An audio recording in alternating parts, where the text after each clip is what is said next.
Cat and Mouse in Partnership.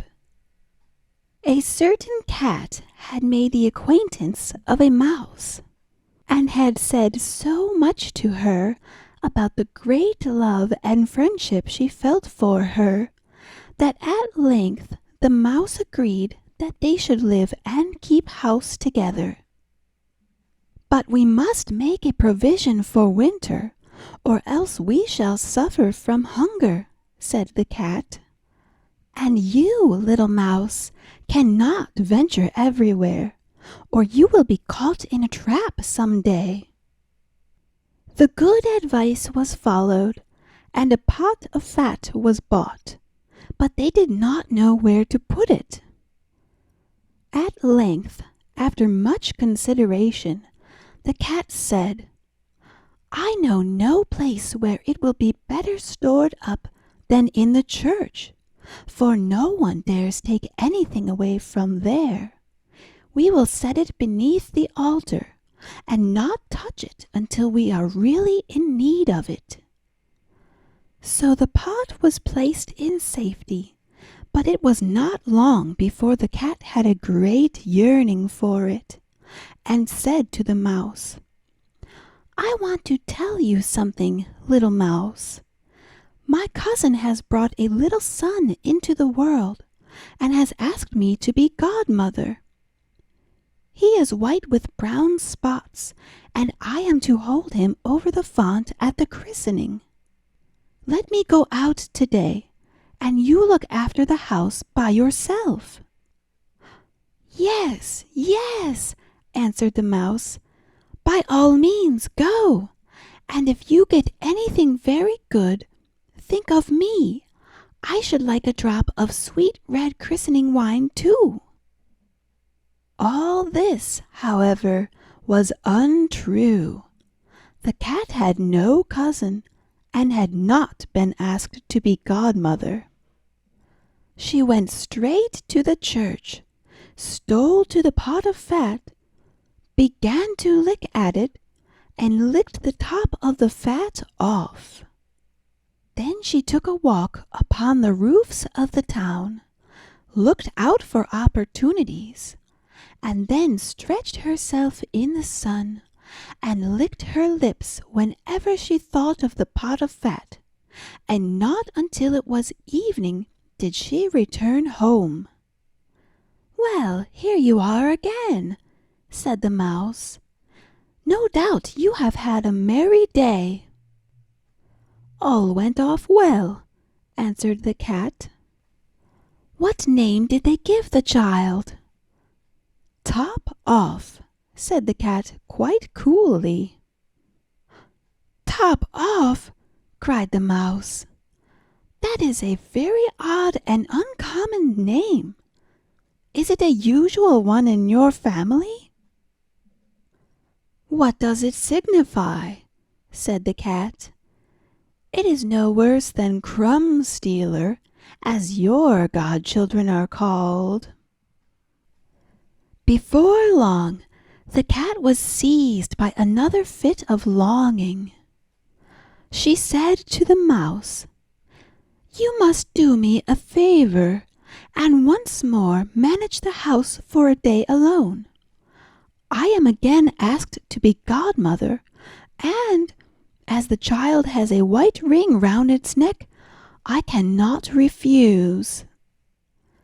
The good mouse consented, but the cat crept behind the town walls to the church, and devoured half the pot of fat.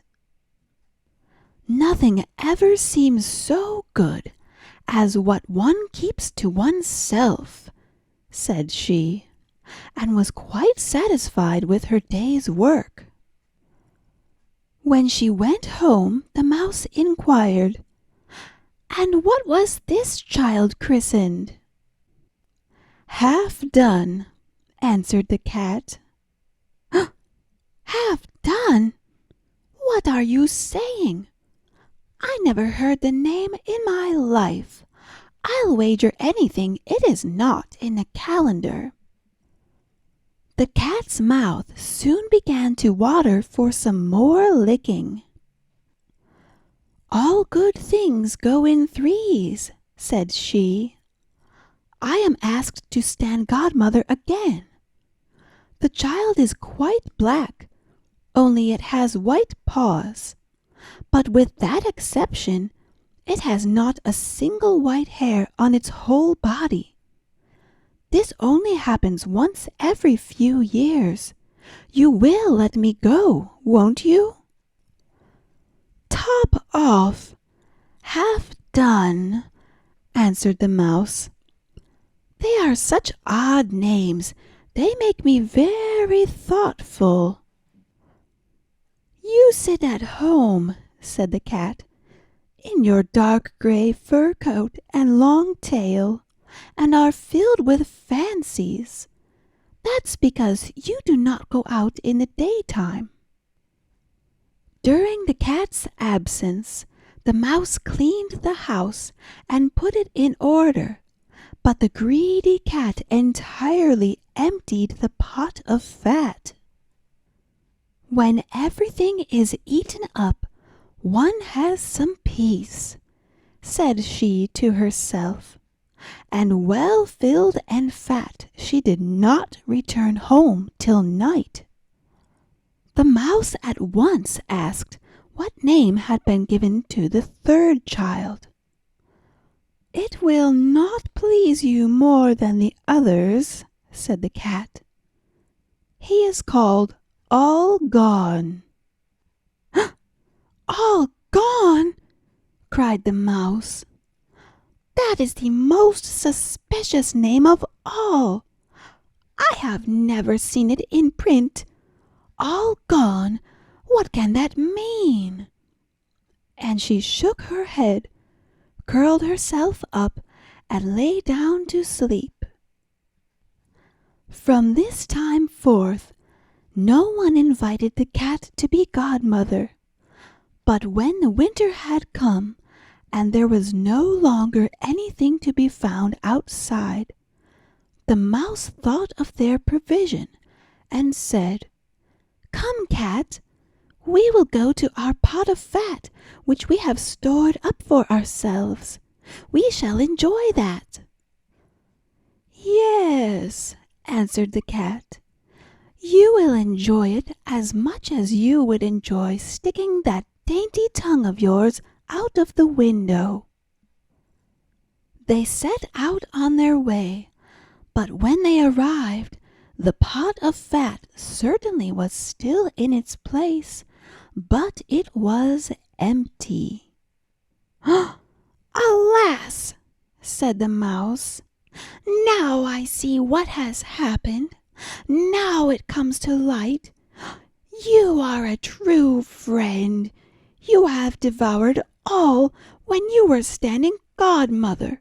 First top off, then half done, then— Will you hold your tongue? Cried the cat. One more word and I will eat you too. All Gone was already on the poor mouse's lips. Scarcely had she spoken it before the cat sprang on her, seized her, and swallowed her down. Verily, that is the way of the world. The end.